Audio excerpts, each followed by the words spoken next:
आपल्या भागातील व शहरातील बातम्यांचे अपडेट पाहण्यासाठी आमच्या INO न्यूज चॅनलला सबस्क्राईब करा व अपडेट राहा। जनपद प्लॅटफॉर्म जे करते आपल्या व्यवसायाची भरभराट। बातम्या व जाहिरातीसाठी संपर्क 99 60 92 22 12।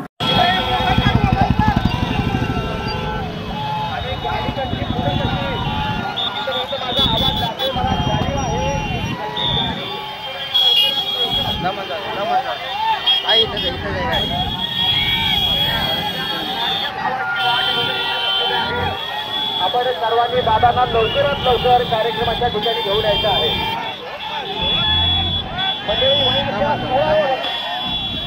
छत्रपती शिवरायांनी स्वराज्याचं तोरण बांधलं। वयाच्या 42व्या वर्षी स्वतःचं सार्वभौम राज्य निर्माण केलं। 750 वर्षामध्ये भारतामध्ये एकाही राजाला स्वतःचं राज्य निर्माण करता आलं नव्हतं, परंतु जे जबरदस्त दिव्य करून दाखवलं ते छत्रपती शिवाजी महाराजांनी। आणि छत्रपती शिवाजी महाराज हे फक्त महाराष्ट्राचे नाही ते अखंड भारताचे आहेत। आणि एवढेच नव्हे, 111 देशामध्ये ज्यांच्या युद्धनीतीचा अभ्यास केला जातो ते छत्रपती शिवाजी महाराज हे जगाचे आहेत। अशा या जागतिक महापुरुषाला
बाळासाहेब साखळी करा तिथं। चला चला चला पुढे चला पुढे चला पुढे निघले चला।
नगरीतील आणि परिसरातील जमलेल्या माझ्या तमाम मराठा बांधवांना माझा मानाचा देश आहे।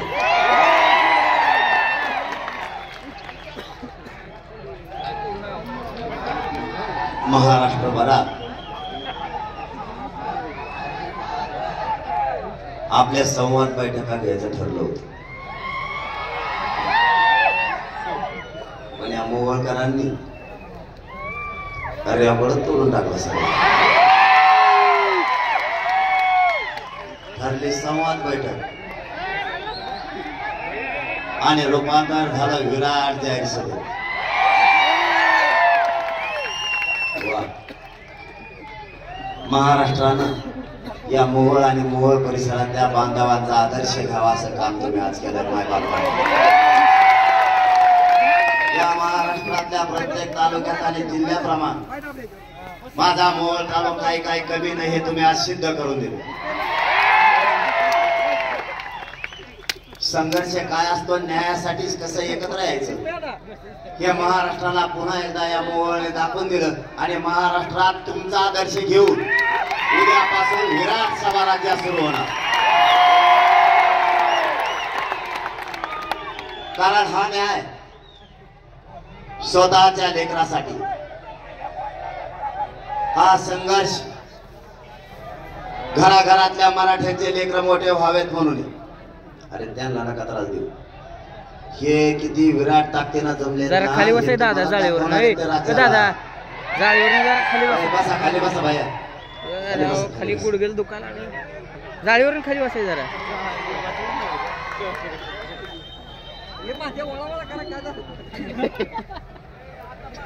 या राज्यात काय अडचण आहे का? आता व्यासपीठावर बसलेला असतो, खाली असं कोणी बोलत नाही. तुम्ही व्यासपीठात काय जात असतो. इथं जातीचं मरण पार नारड्या लिहून टेकले. इथं सगळं सरकार मराठ्यांच्या विरोधात गेले. आपण आमदार मंत्री केले लोक सुद्धा आपल्या विरोधात चालले. आपल्या बापजाद्यानं आयुष्यभर यांना मोठे केलं आणि यांचे पोरं परदेशात शिकायला गेले. आपल्या लेकराला ऊस तोडायला द्यायची वेळ आहे. हा संघर्ष साधा सुद्धा नाहीये. या माझ्या गोरगरीब लेकरांना मराठ्यांना न्याय मिळावा म्हणून सलाईन तोडून बाहेर पडलोय. माय बापा, काहीतरी जाणीव ठेवा. कुठंतरी प्रत्येकच विनोदावर न्यायची गोष्ट नाहीये. मला एवढं 100 मीटर चालायचं म्हणलं तरी माझे पाय ताठायला लागले दादा. कारण मला शरीर माझं साथ द्याय नाही आता, तरी मी रस्त्यावरती झुंजायला बाहेर पडलो. कुटुंब बाजूला सावरून समाजाला कुटुंब मानलंय आणि मायबाप मानले. या सरकारला गिरकारला देत नाही, मरायला सुद्धा मला आठवणार नाही.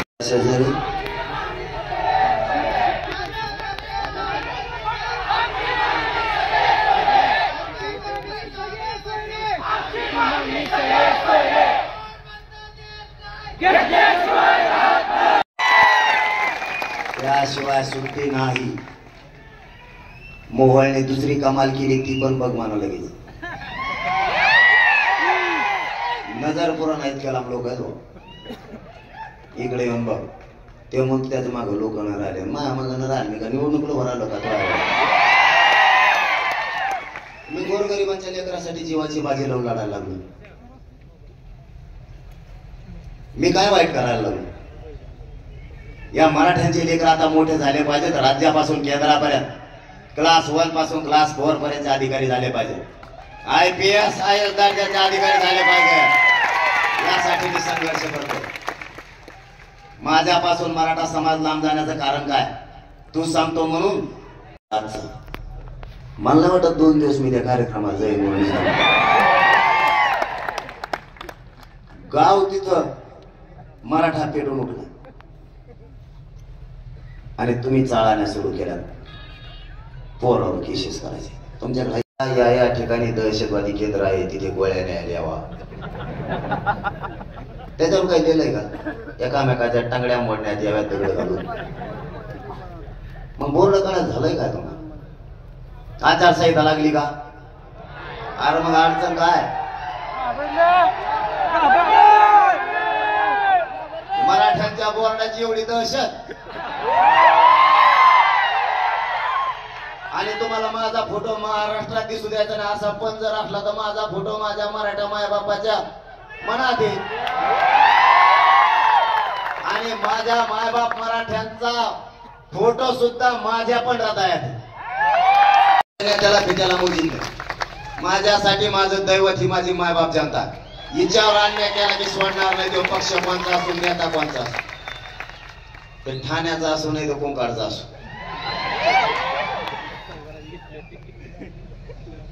बोर्ड काढायला चालू केली. मी एका पोलीस बांधवांना फोन करून विचारलं, थोडा वेळ आहे ना, कोण लागा लागले तुम्हाला?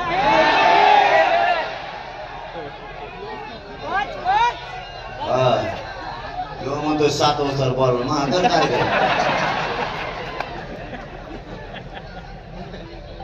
मी एका पोलीस अधिकाऱ्यांना विचारलं बाबा न बोर्ड का काढले ते म्हणले वरून अर्धीशी मग मी थोडं वर सरकलो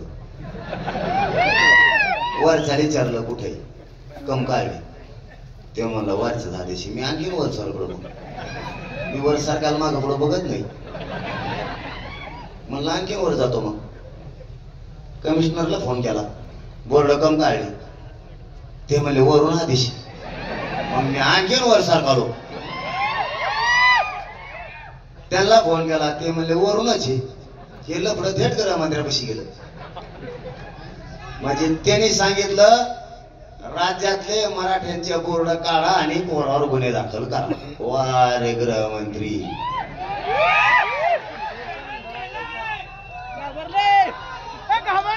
तुम्हाला एक गोष्ट माहिती आहे का माय बापा, आपल्या घरात जर लेकरू थोडे दिवस दमकार आणि तसं तर औषध आणलंय बे मराठ्याने. 2-4 दिवस झालं मी ऐकतोय तुमच्याकडे ऐकणे का अगं वा वा वा वा तुम्ही कार्यक्रमच करा उलटा सुलटा.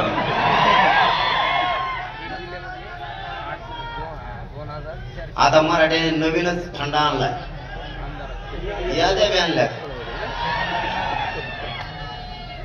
तुम्ही लावायचं मागे दिसतो उसा थोडा त्याला नाही वाचतो ना नंतर वाचतो ना पाहू द्या आता. आणि समजा आता तुम्ही असे जर 40,000 फॉर्म भरले एका एका जिल्ह्यात, चिन्ह कुठून आणतो मग? आता चिन्ह काय आणतो? कांदा बटाटो टमाटो गोटे गाठे कुडून. आणि समजा बॅलेट पेपर रात्रीला आणि सकाळी आपल्या आजोबा लाईनला लागले, मग हा ना तू खासदार किलो भरायला त्याचं चिन्ह कांदा आहे. आणि बाबाला जर बटन सापडत नाही चिन्ह, आणि बाबा जर 7 वाजल्यापासून 3 वाजूस तर नुसतं नातवाचं चिन्हच सापडे भेटले, बाकीच्या मतदान करायचं का?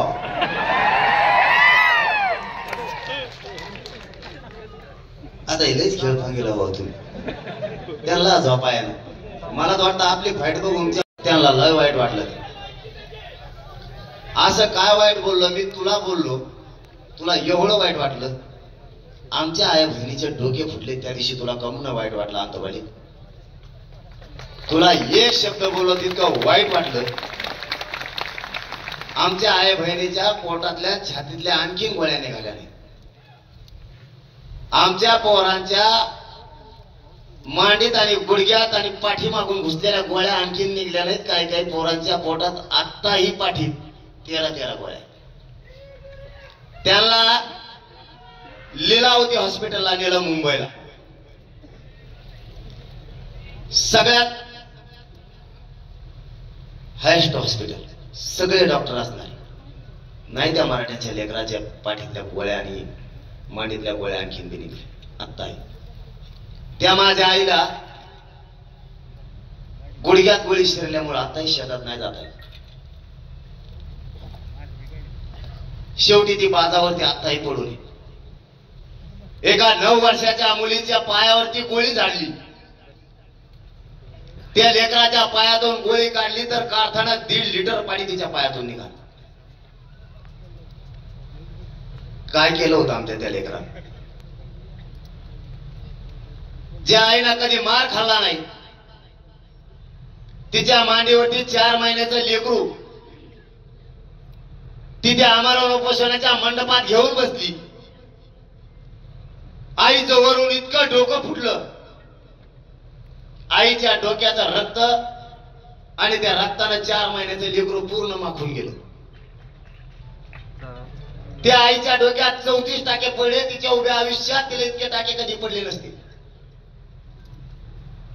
त्या माता माऊलींच्या डोक्यातले टाके काही काहींचे आणखीन काढले नाही. 6 महिने झाले, कारण ते सारखे ओले व्हायला लागले, ते कोरडे पडायला तयार नाही. त्यावेळेस तुला ती आई नाही वाटली. परवाच्या दिवशी मी 4 शब्द काय बोललो तर तुला इतकं झोंबलं ते की सगळं मंत्रिमंडळ एकीकून झालं आणि म्हणायला लागलं आमच्या नेत्याला देव बोलला काय नाही. त्यावेळेस अनावधानानं माझ्याकडून काही शब्द गेले असतील. तुम्हाला एवढे लागण्याची काय गरज नव्हती. बरं लागले तर लागू द्या. मी बोललो पक्षाला आणि त्या नेत्याला, मराठ्यांच्या आमदाराला मंत्र्याला नाही. मग मराठ्यांच्या आमदारांनी मंत्र्यांनी म्हणायला पाहिजे होतं त्याच्या नेत्याला, अधिसूचना तुम्ही काढली कायद्यात बदल करण्याची. मराठ्यांची मागणी ओबीसीतून आरक्षण आणि सगळ्या सोयऱ्या जर ओबीसी आरक्षणात घालायचा असला तर 2001च्या कायद्यानुसार 2012चा कायदा दुरुस्त करावा लागतो. त्यावेळेस सगळा सोयरा हा ओबीसी आरक्षणात येतो, 2012च्या कायद्यात येतो. अधिसूचना तुम्ही काढली की मराठ्यांच्या आमदारांनी मंत्र्यांनी म्हणायला पाहिजे होतं तुम्हीही अधिसूचनेची अंमलबजावणी करा. जरांगे पाटील कसं बोलतो ते आम्ही बघतो. त्यावेळेस मी सुद्धा कानात धरला असतो माझ्या स्वतः. नागपूरच्या अधिवेशनाच्या वेळेस यांना सांगितलं मराठ्यांच्या आमदारांनी आवाज उठवा. एकही मंत्री आणि मराठा आमदार बोलला नाही. आता मुंबईला आर्थिक अधिवेशन सुरू झालं. त्यातही आपण सांगितलं मराठ्याच्या आमदारांना आणि मंत्र्यानं सगळ्या सोयऱ्यांच्या अंमलबजावणीसाठी आवाज उठवा. एकही बोलला नाही. मग तुमच्या नेत्याला बोलल्यावर तुम्ही मराठ्याची, मी आरक्षण मागतोय मराठ्याला, त्याच्यात तू बी आला, तू बी आरक्षण खाणार, तो आजा खाणार, तो चुलता खाणार, तो हे पोरं खाणार, रक्त आमचे गोरगरिबांचे मराठ्यांचे लोक जाणार, याच्यात तू पण मोठा होणार. तो आमच्या कोण बोलायचं तर तू काय म्हणतो तिथं आमच्या नेत्याला जरांगे पाटील बोलला त्याला अटक करा. तो नेता आहे का तो जाते येडपडा गाच पानतो हे सगळ्या देण्याचे. तू ये बरी इकडं मग सांगतो तुला आता. अरे किती मूर्खपणा आहे. मी कुणासाठी बोलतोय जातीसाठी. तुला बोललो का नाही. पक्षाचा नेता मोठा तुला जात मोठी. तुला जातीने आमदार केलंय का पक्षाने केलंय. तुला मतदान केलंय म्हणून तू आमदार झाला ना का तो आहे नेत्यानी तो यासाठी कॅनडावर मतदान आणलं होतं. म्हणजे मतदान करायला मराठी, मोठं करायला तुला मराठी आणि तू बोलणार नेते. अरे दंगा.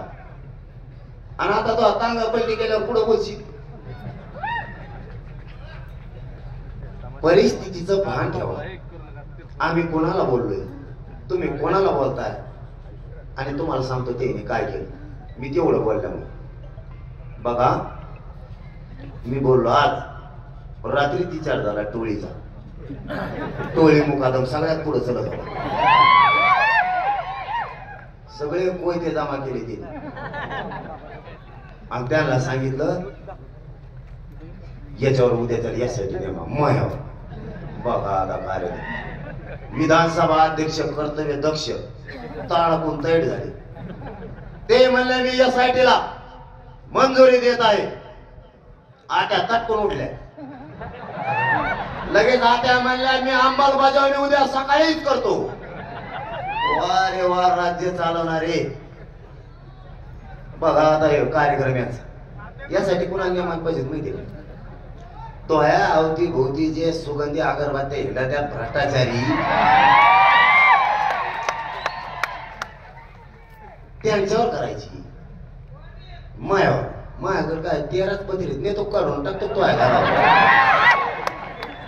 आणि ते बी सिमेंटाचं आहे. भांगारात ऐकत नाही ते. आणि मी भेटो का तो आहे म्हणत मी शान आहे का.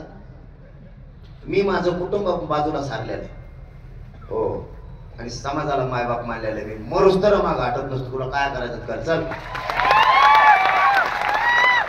आणि या समाजानं मला माझ्या कुटुंबाची माझ्या मायबापाची मला कधीच आठवण नाही दिली. एवढं प्रेम दिलंय मला, एवढी माया दिली. मला काय पाहिजे तुमचे पद पैसे नाही पाहिजे मला. मला की आवडायचे कारण मी याला दैवत मानतो आणि ही जनता माही माझा आणि बाकीचा माझ्यापाशी टिकत गेली. तुम्हाला खरं सांगतो ज्या ज्या वेळेस तुम्ही इथून मागे जर बघितलं असेल ना, बघा ना आपलं किती नशीबारी, आपलं उन्हात सभा सुरू येतो, वरचा निसर्ग सुद्धा साथ द्यायला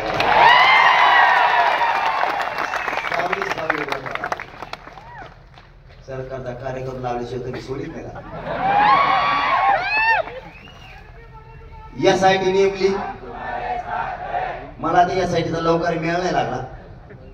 म्हणलं ठीक आहे, आपल्यात जर इकडे भांडणं झाले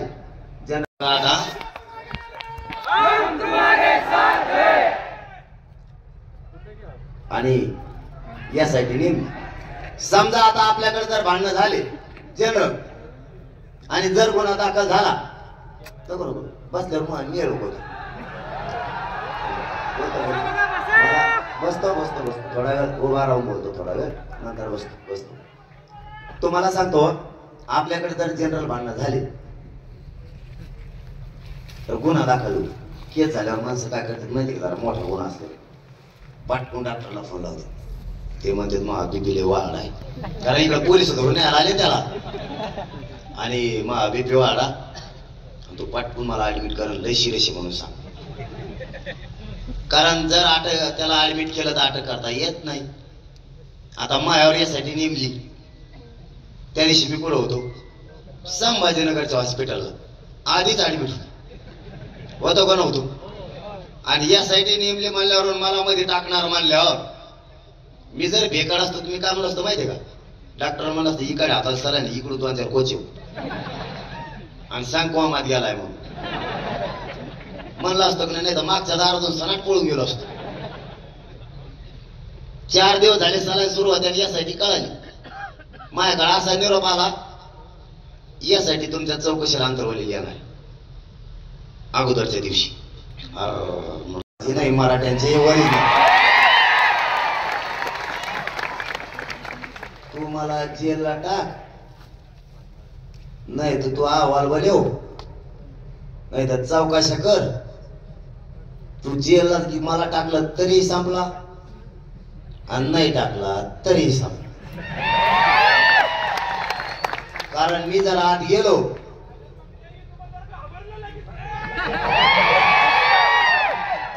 जर मी आज जेलला गेलो तर मी जेलमध्ये मोर्चाकडे असतो भाऊ. तिथं मराठ्यांचे असणारे कैदी मै, तिथं मुस्लिमांचे असणारे कैदी जर असले तर ते मयच, तिथं धनगर बांधव वंजारी बांधवांचे जर कैदी कुणी असले ते बी मयच. एवढ्याचे सोडून बाकी आता असणारे सगळे आपले. मी आताच मोर्चाकडे बसतो, मी सगळ्याला आरक्षण शिकत असतो आताच, पण आरक्षण घेतल्याशिवाय माग हटत नसतो. देवेंद्र फडणवीस साहेब ध्यानात असू द्या. करून ज्या 5-6 गोष्टी ठरलेल्या गॅजेट सगळ्यापासून गुन्हे आणि शिंदे समितीची मुदतवाढ गोडीत करा. जर असले चाळे करायचा प्रयत्न केला तर ते बाकीचे तुम्हाला गेले असते. जेलला जायचं नको म्हणून मी मध्ये जायला भेट नाही, बाहेर राहायला भेट नाही. मी कुठं राहिलं तरी तुम्हाला टेन्शनच.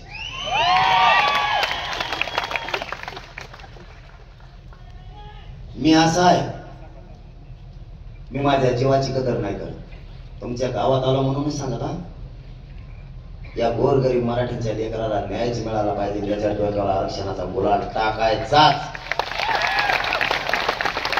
म्हणून सरांनी तोडून बाहेर आलो. विचार नाही करीत माझ्या जीवाचा आणि आयुष्यभर करणार बी नाही. मला चॅलेंज दिलं की आवडत, गोडीनं जर म्हणलं तर मी काही करतो. मुख्यमंत्री साहेबांच्या, एकनाथ शिंदे साहेबांच्या शब्दावर माझ्या मराठा समाजानं त्यांना 6 महिने वेळही दिला आणि सन्मानही केला. वेळ दिला ते परवा काय म्हणतात माहितीये का, जो लिमिट तोडतो त्याचा मी करेक्ट कार्यक्रम करतो. मग मी बी सांगून टाकलं, जो मर्यादा तोडतो त्याचा मी करेक्टच कार्यक्रम करीत असतो.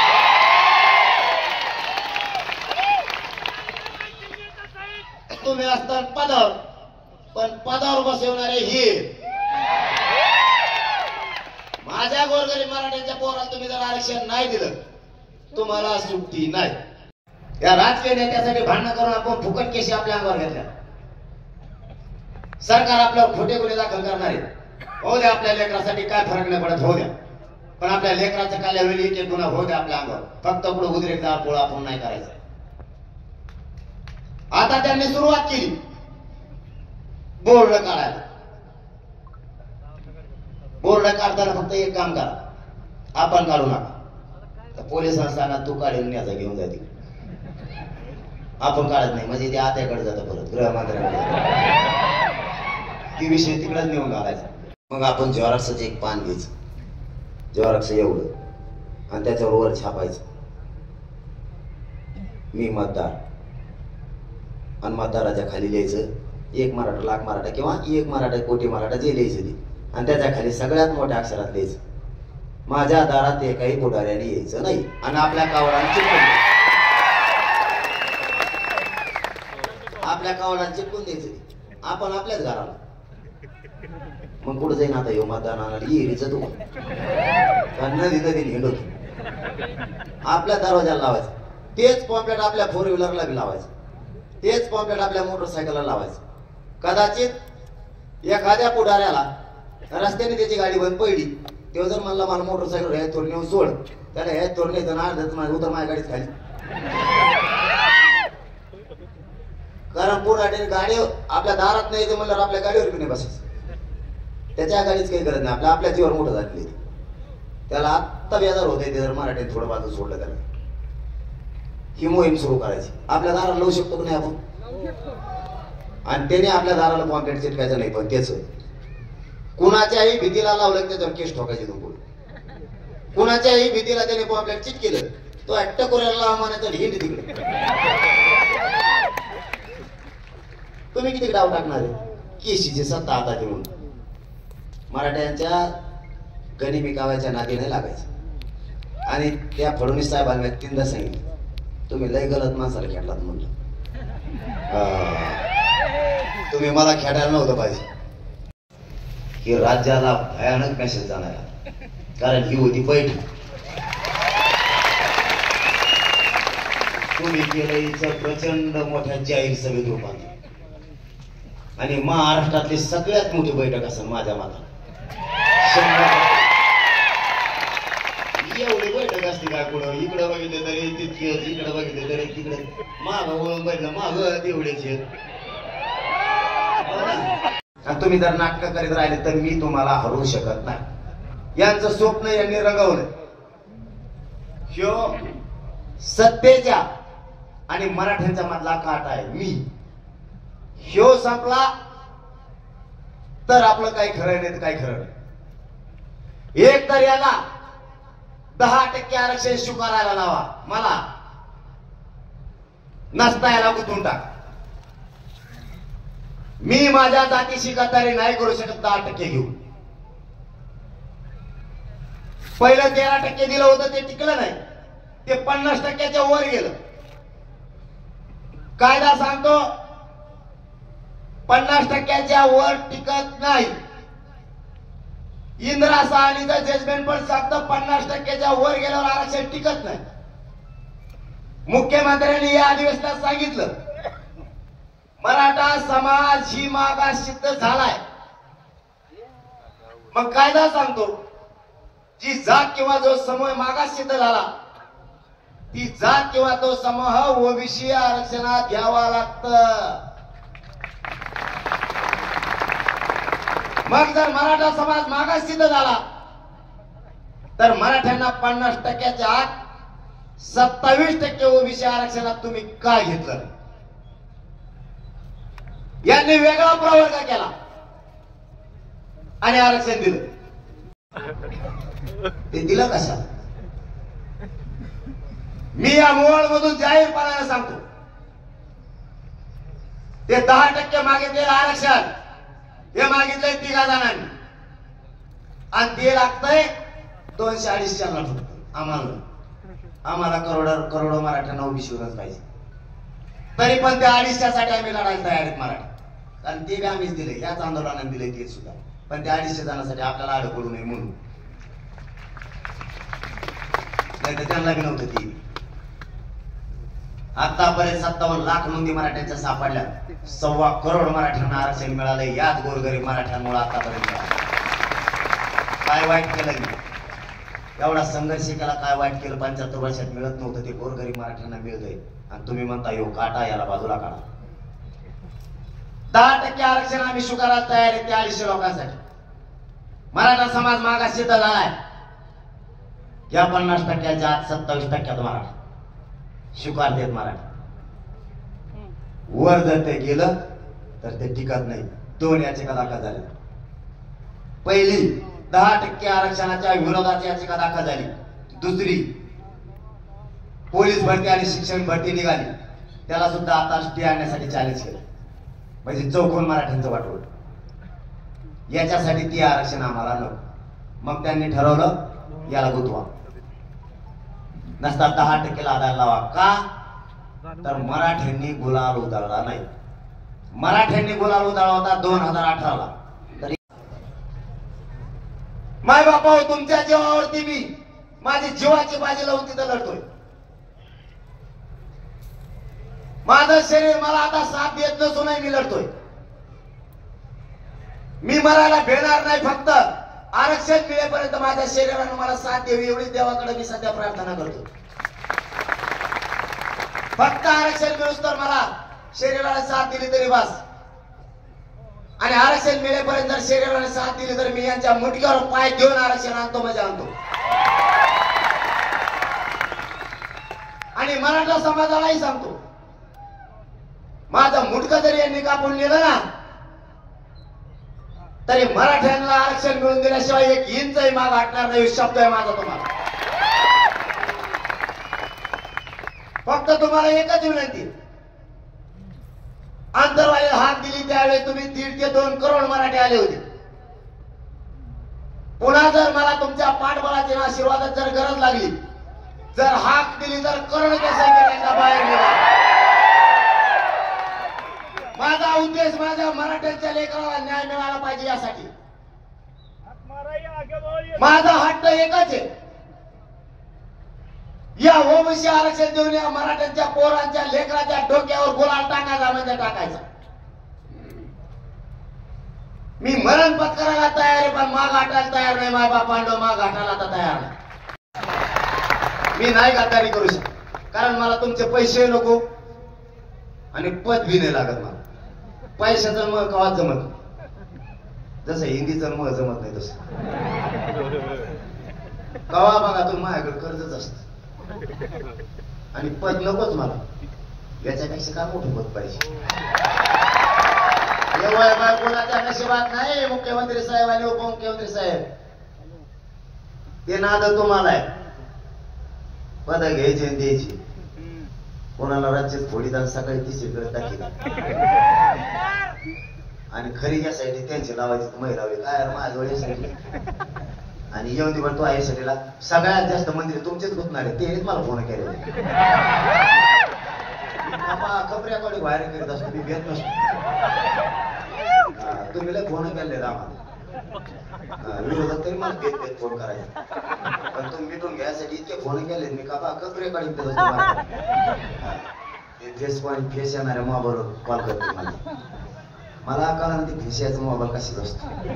ते मला म्हणायचे आम्ही मोबाईलवर बोलायचं तुम्हाला पण फेस येतो ते मोबाईल. म्हणून फेस येणारा मोबाईल आमच्यावर नाही बाबा. त्याला शंभर लोक म्हणून म्हणजे फेस येईल. ते म्हणजे नाही ते फेस कॉल असतो. म्हणलं ते काय होतं ते म्हणजे रेकॉर्डिंग होत नाही. मग त्यांनी फेस कॉल लावला का आम्ही वरून दुसरा मोबाईल झाली तो रेकॉर्डिंग आमच्यावर. तुला शहाणा ना तू आणलो मी तुझ्यापेक्षा पुढची येतात. मी बोललो पक्षाला आणि पक्षाच्या नेत्याला तर हे लोक त्यांचे कोण बोलायला लागले. आपल्याकडून बोलायचं तर आपल्या जातीचे असून हे मराठा विरोधी लोक आहेत. आमदार आपलेच आणि आपलेच मंत्री. त्याच्यामुळं शहाणे व्हा. पक्षाचा मराठा असो किंवा व्यावसायिक मराठा असो, नोकरदार मराठा असो किंवा शेतकरी किंवा कष्टकरी मराठा असो, आपल्या लेकराचं कल्याण आता आपल्यालाच करावं लागणार. याच्यासाठी हा संघर्ष सुरू आहे. पुन्हा मैदानात उतारू. पुन्हा जर कधी काळी तुमची गरज लागली तर ताकदीनं या लेकराच्या पाठीशी उभा राहा. या मराठ्यांचे लेकर मोठे व्हावं हा उद्देश घेऊन पुन्हा बाहेर पडलो. आणखीन उमऱ्याला 2 दिवसासाठी घरी गेलो होतो. 2 घंटे फक्त उमऱ्याला शिवलो, आणखी पुन्हा शिवलो. मराठ्यांना आरक्षण मिळेपर्यंत पोरं राज्यातले तुमचे लेकर आपल्याला मोठे करायचे. ताकदीनं पाठीशी उभा राहा. कोणीही मागं सरकू नका, राजकारणासाठी मतभेद होऊ देऊ नका. आपल्याला ही लढाई जिंकायची. हे मला हरायला निघाले, पण मी त्यांना सांगितलं मी तुम्हाला हरू शकत नाही, तुम्ही गलत जागेवर खेळला. ताकदीनं लेकरू म्हणून उभा राहा आणि मराठ्यांना ओबीसीतून आरक्षण दिल्याशिवाय तुम्हाला शब्द देतो, एक इंच सुद्धा जीव गेला तरी मागे सरकारणार नाही. हे शब्द देतो आणि थांबतो. धन्यवाद. आणि दुसरं सांगतो, मला चालता येत नाही, हे चालताना त्रास होतो, प्लीज फक्त मला रस्ता करून द्या, मला कसलंच चालता येत नाही. जय शिवराय. योद्धा जगला पाहिजे, एकमुखी ठराव द्या, दोन्ही हात वर करून. भविष्यात आपला योद्धा जगला पाहिजे, दोन्ही हात वर करून सांगा की भविष्यात तुम्ही आम्हाला उपोषण करू नका. कोणी म्हणा का प्रेशर डिस्टर्ब होतं, वर कोणी म्हणा